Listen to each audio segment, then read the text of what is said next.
Access to water, sanitation, and hygiene is a human right, yet billions are still faced with daily challenges accessing even the most basic services. Around 1.8 billion people globally use a source of drinking water that is fecally contaminated. Some 2.4 billion people lack access to basic sanitation services, such as toilets or latrines. Water scarcity affects more than 40% of the global population and is projected to rise. More than 80% of wastewater resulting from human activities is discharged into rivers or sea without any treatment, leading to pollution. That's a uplifting quote. Yeah, well, it's just from the UN, their Sustainable Development Goals, so this is the statement at the beginning of it saying why we need to care about having clean water for all. So today's episode is the second in our Ideal City series. The first one covered the buildings, which would be in our ideal city, and today we're talking about the kind of unattractive services that maybe go under the radar a little bit for those of us who have them, but as Alicia's quote pointed out, a lot of people don't have them, and so it's really important to discuss them. Things like water, energy, recycling, sewage, emergency services like police and fire services. Anything else? Those are all we're going to cover today. I wanted to begin by talking about waste, and this is really relevant in developing communities because, in my opinion, I haven't learned too much about international development, but I know enough to think if people don't have access to clean water, they're not going to be able to focus on their well-being. Just won't be. I mean, yeah, of course. Good. It's what's the name for that? Maslow's hierarchy of needs. Yeah. It's like humans have some basic physical needs, water among them, probably chief among them.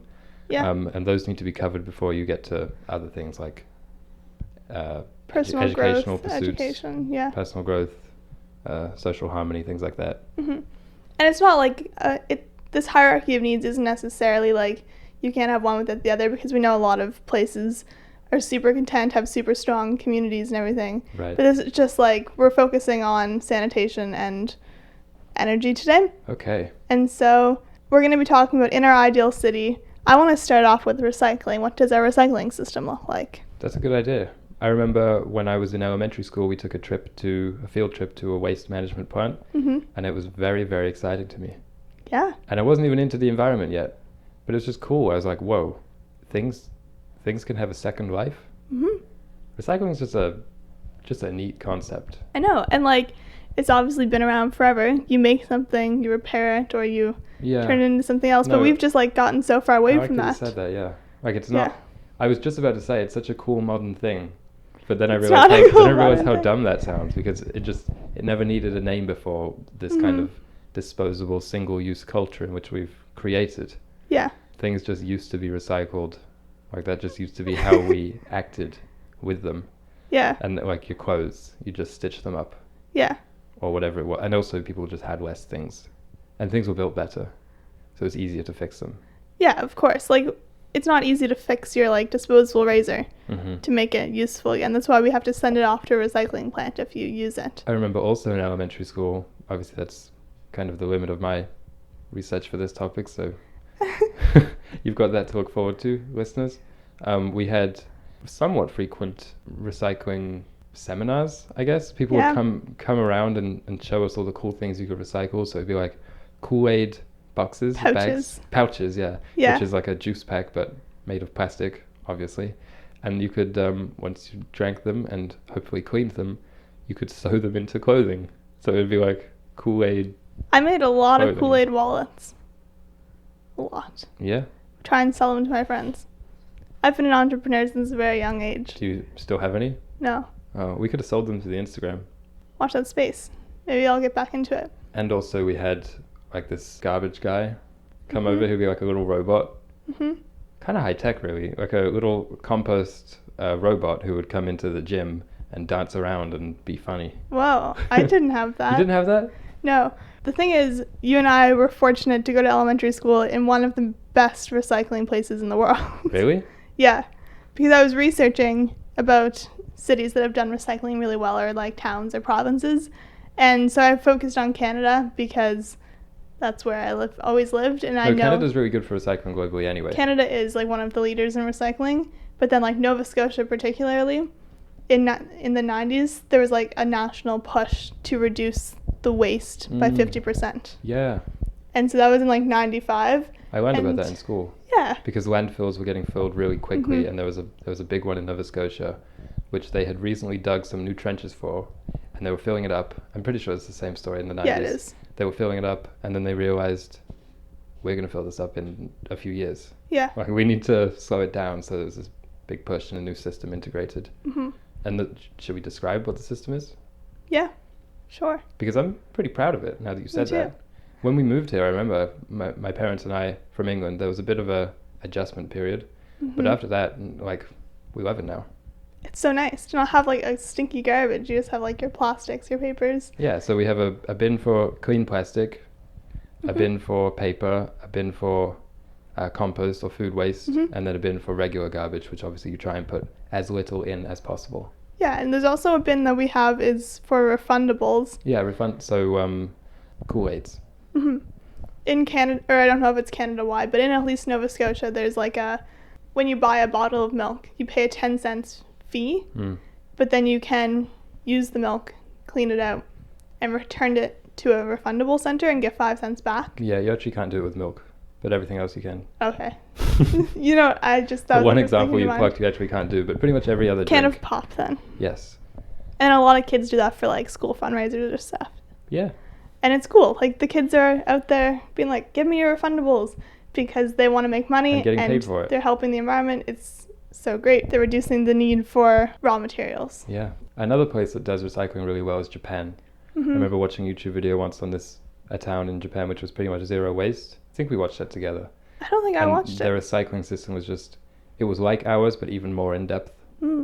And there was more like down the recycling chain, so there were more people taking from the garbage and like scouring that for recyclables. Because for as good as Nova Scotia is, and for as much as we've trimmed down our landfill waste, there's probably 50 or so % of it which is recyclable. Yes.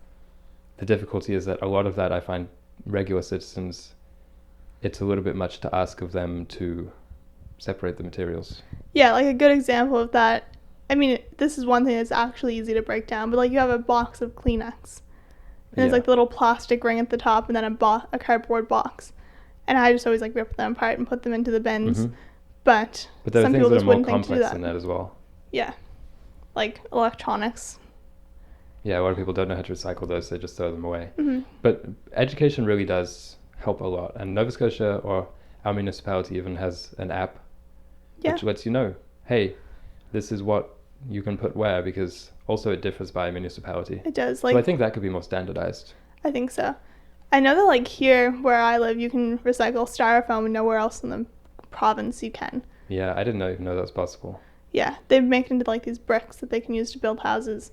There's definitely a lot of progress to be made in terms of education, getting apps like that out, and standardizing across municipalities.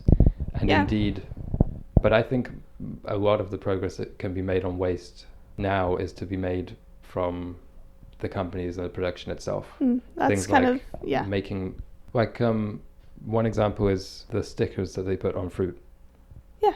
And a sustainable way is to print those on. Things like that.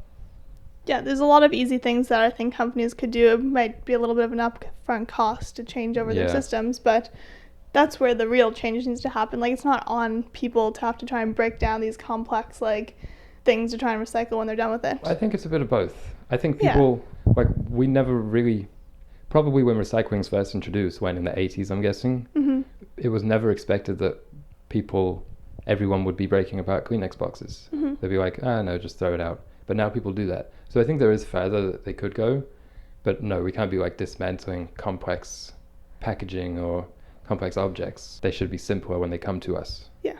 The coolest thing about the Nova Scotia recycling program is when they first rolled it out in 1995, they were going into workplaces and going to adults and saying you need to start recycling, because obviously you'd think in a household the adults would be the ones with the power, but that just didn't work. And that's what they kept trying to do all across the country, is just go into workplaces and educating the adults. But then they started in Nova Scotia educating the kids. As you were saying, they had a little robot and everything. And that's where I learned to recycle. My parents never taught me how to recycle. And then I came home and you're like, hey, we need to start recycling. And kids all across the province did that. And that's why it was so impactful, because the kids were forcing the change and so hyped up about it that the parents were like, well, it wouldn't be that hard to get another bin. I love when environmental practices just enter the home and become normalized. Recycling is a great example for that, but we will probably talk about it later, and we did on our solar episode as well. That's what we love about solar panels, that we can be near them and it connects us closer to that environmental principle of clean energy. And with recycling, it's like this principle of what I use can be used again. Yeah. You know, I don't have to consume. And this is, we were talking about governments mandating that companies kind of clean up their production so that it's easier for us to recycle.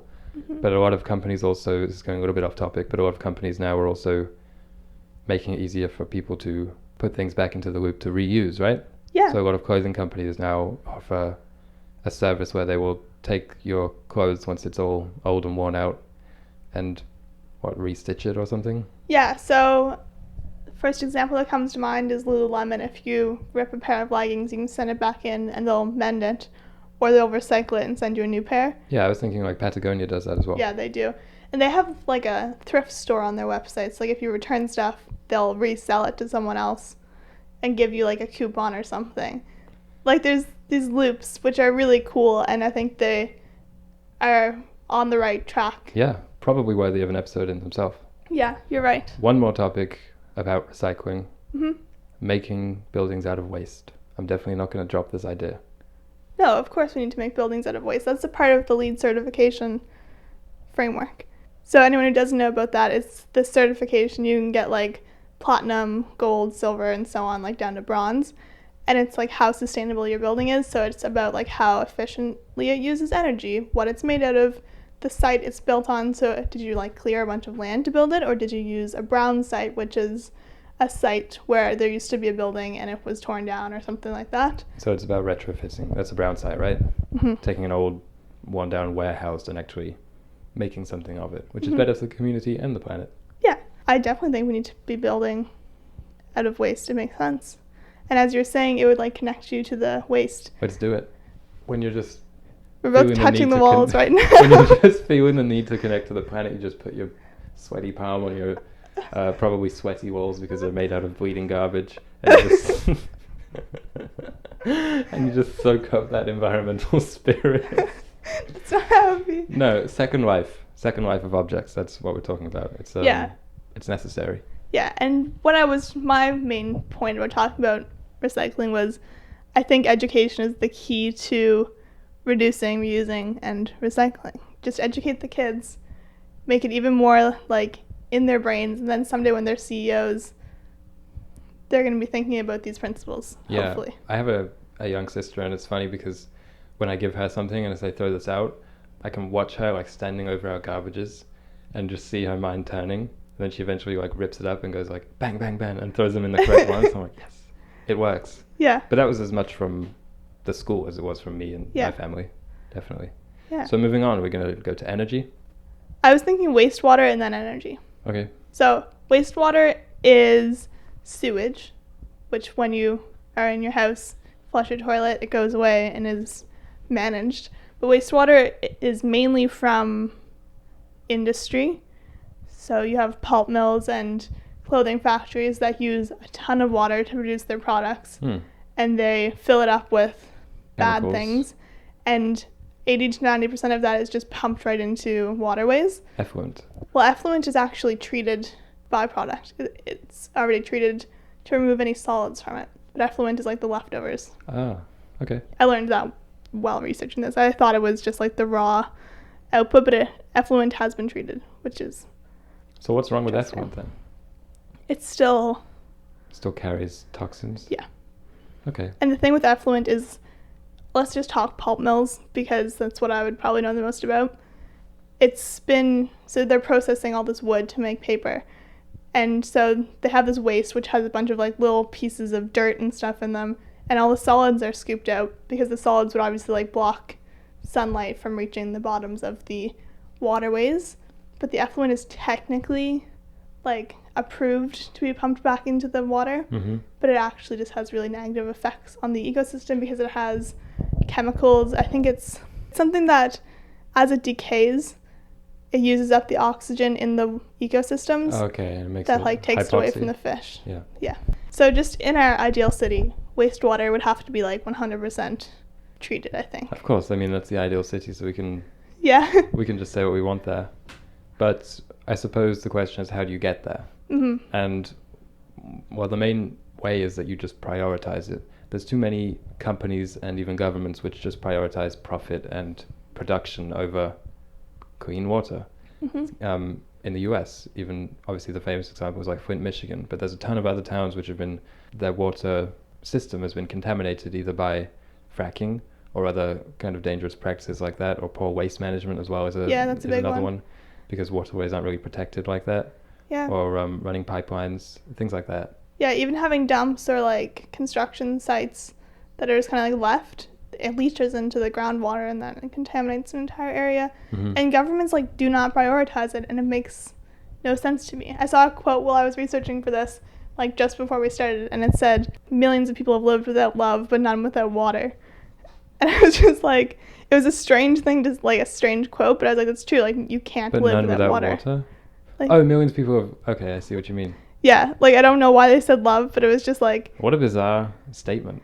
Yeah, but it was just poetic. Kind of poetic. It's like people can like literally survive without love, which is like the foundation of our existence, but not water. But like it's obvious as well. I know, it's like very obvious. We should put that in the description for this video, for this podcast. Like it seems so dumb to even like say. It's like, well, because it's kind of like a Jaden Smith tweet. Yeah, exactly. Or like something I would see on a spoiler, because in a couple of weeks we're going to be doing lo-fi music as our topic. Yeah. On a lo-fi like music video comment. Yeah, exactly. Millions have lived without love, but none without water. Yeah. That's really woke. So woke. Anyway, people just need clean water, and that just needs to be the priority. That's why I started out with that quote about how many people in the world, like 2 billion plus, are living without proper sanitation. Yeah, it puts things in perspective. Yeah. So it's just like, of course, we want to build these really epic cities, but like in developing countries, need to like first and foremost get clean water and stop the industries that are polluting them. Yeah. And stop the systems that are preventing people from accessing I would water. For sure love to learn more about development and the developing world. Yeah. And even like what we can do about it. Because I was going to major in it, remember, for like one semester. Yeah. Which has happened a few times with me. Yeah. But the classes never sat right with me, mostly because I felt it seemed kind of unethical for a bunch of rich Canadian kids to be like discussing development in a way as if they knew anything. And I didn't feel well-traveled enough or well-read enough to even approach the subject. Yeah. I don't really know how to approach it too much, because obviously you don't want to be like the white savior complex. Yeah. Of just like going in and like imposing, because that's just like another form of colonization. In my classes though.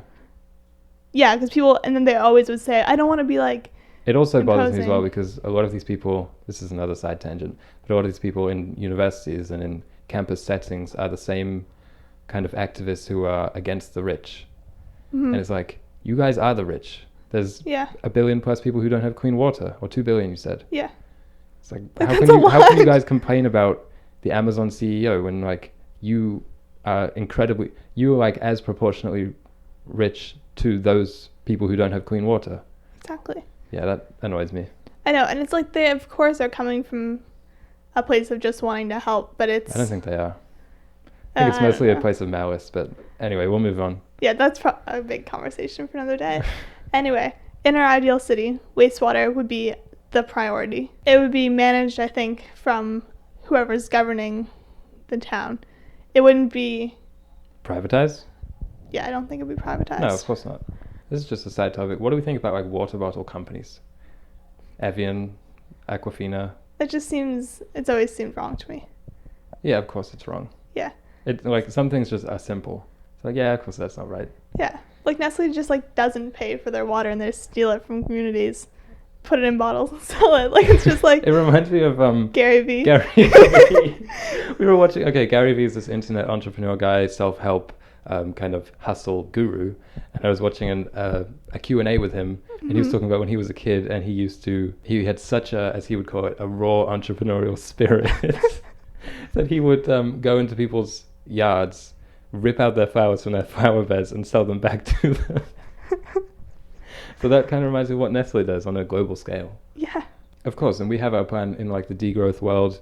The experts from Nestle and Evian and Equifino can go and manage the water systems in various cities. Yeah, we haven't talked about that too much. That's what we've always been saying, because a lot of, I think, even people in the degrowth movement, maybe less degrowth, but in the sustainability movement, they're like, we just need to abolish all of these. They don't have a practical plan for what to do with the big transnational corporations. Because they're not just going to go away. Yeah, it's like all they do is hate them.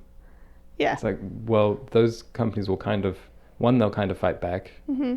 You know, they don't really jive with whatever policy mandates them to do anyway. Mm-hmm. So if it was something as drastic as don't exist anymore, I'm pretty sure they'd have something to say about that.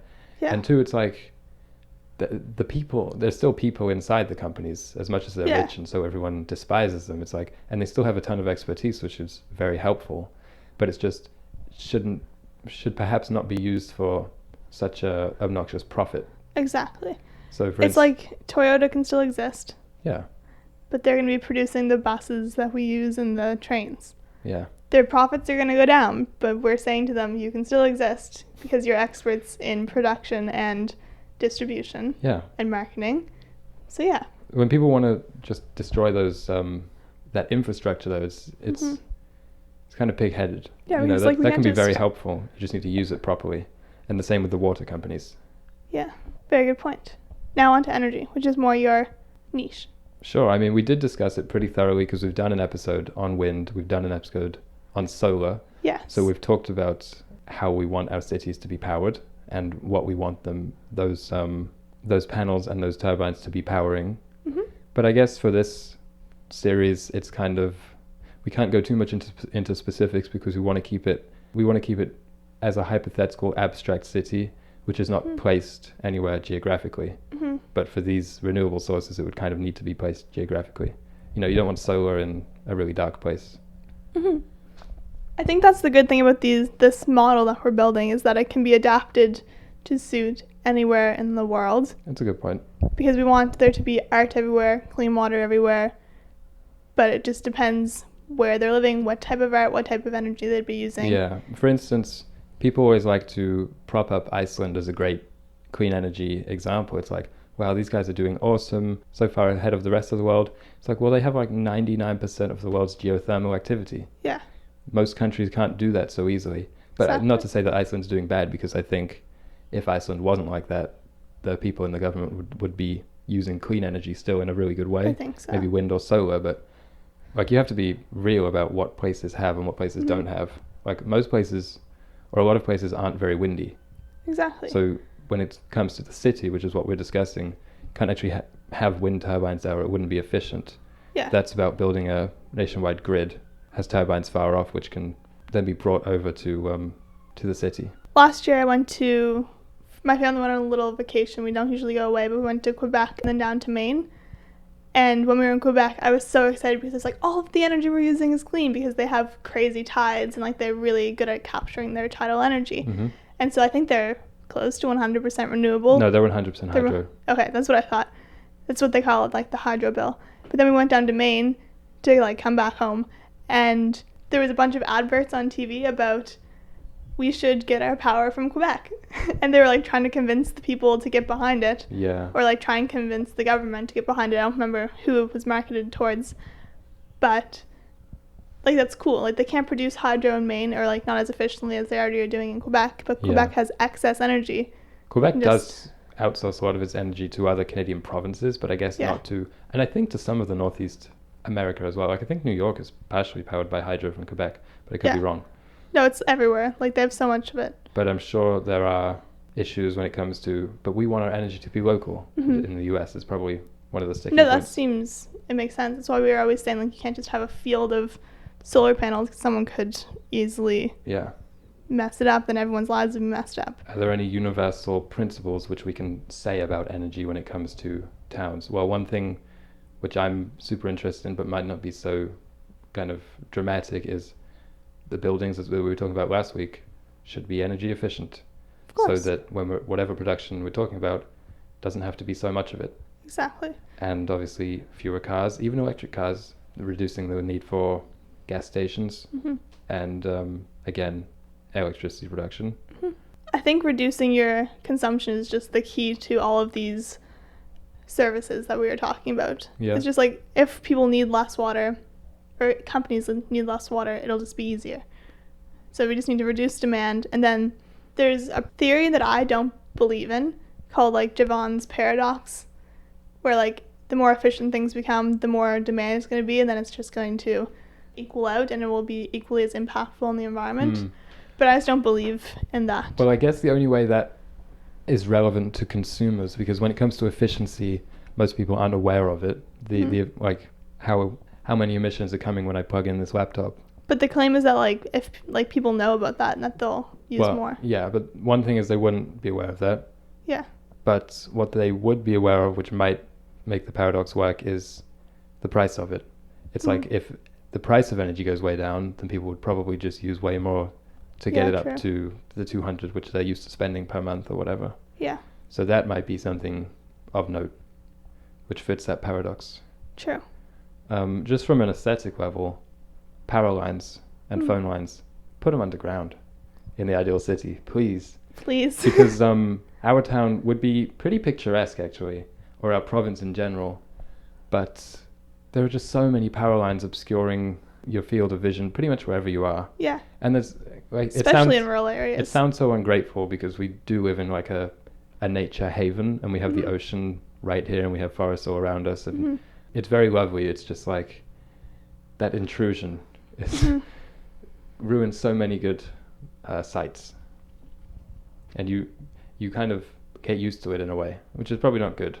No, because we want people to be aware of like the things they're consuming and like make it really visible, but not the power lines. Just put them underground. Well, they should be aware of it because they should be living with the solar panels. Yeah, exactly. Or they should be, their uncle works at the hydro plant. Maybe on the power bill, before the actual bill, they should get a breakdown of this is where your energy came from this month. That'd be cool. I think it is available, but it's not the first thing you see. Yeah, and also maybe like this is your impact. Like just make it really blatant. This is your impact on the environment. Yeah, most people don't know their carbon footprint. No. And or what it means if they do know it. Online calculators are not exactly precise, I would say. So that's something that we could definitely work on as a town. Yeah. Cool. So the final service we wanted to talk about was emergency services, correct? Yeah. So I think the biggest thing about degrowth is promoting community and well-being. So if everyone has these common experiences, which they might have been lacking nowadays, in the future they would have the common experience of this is where we're all getting our energy from, this is where we all go to hang out. Like things would be kind of a bit more thrown back, and I imagine police would be less necessary. I know right now this would be like because people don't know their neighbors right now. No, I agree with that. Yeah, and I think I know it's like this is a very relevant topic, is like defunding police or just abolishing the police, and I agree with that. I just think you agree with what? Like, I think just police maybe aren't necessary. They could be replaced. Like they have I don't know. This is probably a whole other episode. Yeah. Anyway, in our degrown society, I feel like police would maybe still exist in like a little way for like really police severe should crimes. Exist. Yeah. But in pretty much full agreement with the defund the police and put it towards movement education in the US and mental health. Because it's forward thinking. Yeah. It's okay. We have this giant militarized force, and that does seem like the best word to describe them in America.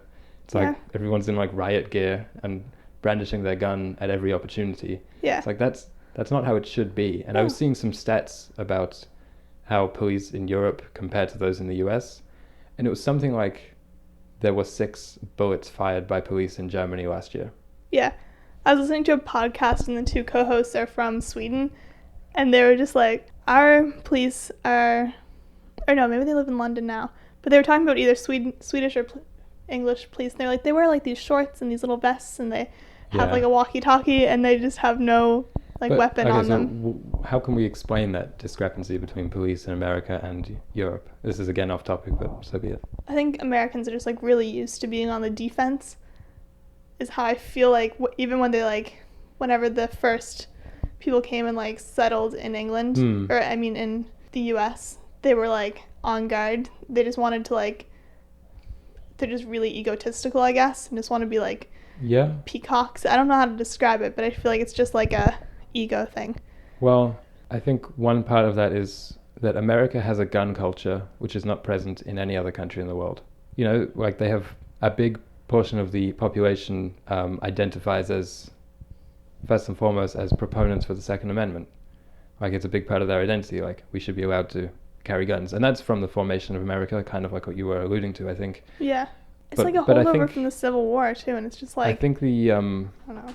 in modern times, the simplest explanation is just the vast inequality in America. Yeah. It's kind of a extreme capitalism, which is not, you know, most of those European countries, Sweden, you were saying, and like Scandinavia and Germany, it's a much more egalitarian society. Mm-hmm. So there isn't this kind of class resentment, which festers, I would say, in America a lot. Mm-hmm.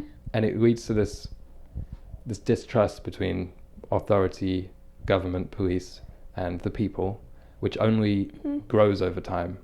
Yeah. Or, you know, becomes racialized when it comes to incidents with minorities.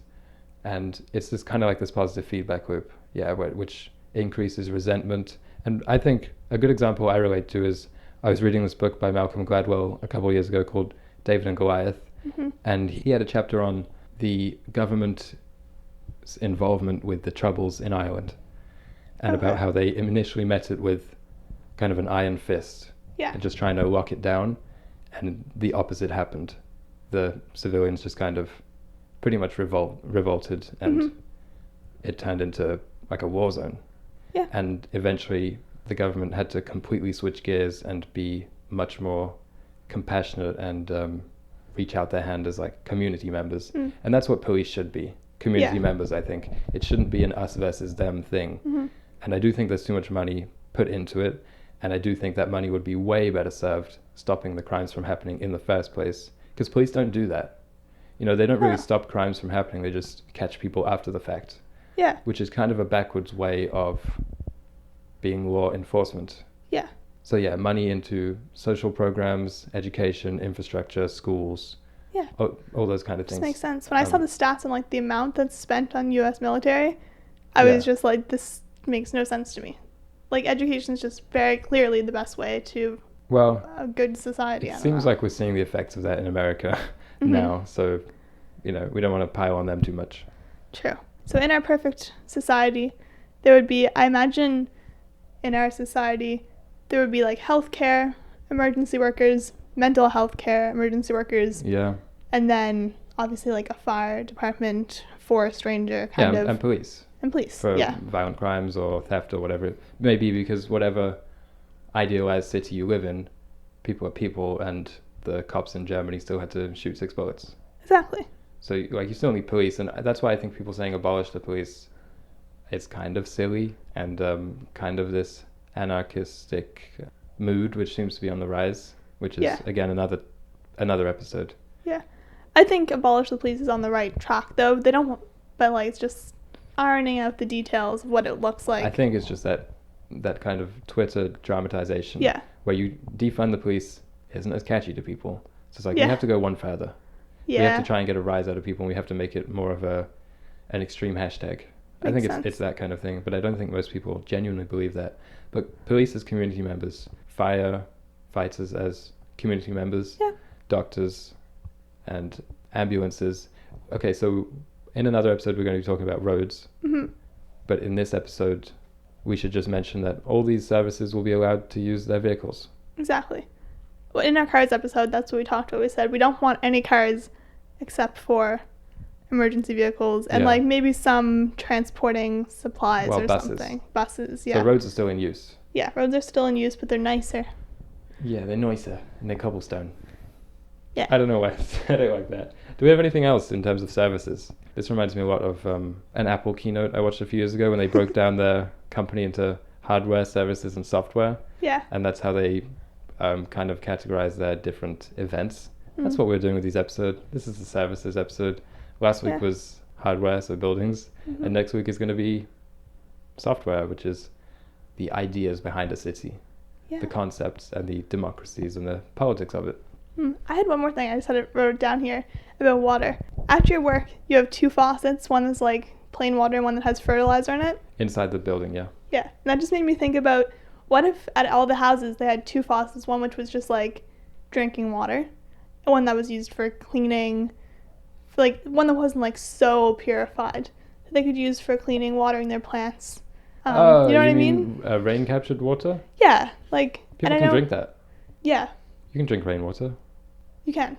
But I mean, like, just, capturing water, using it from, like, the river in, like, you know how in some buildings they, like, recycle water for, like, the toilets and stuff?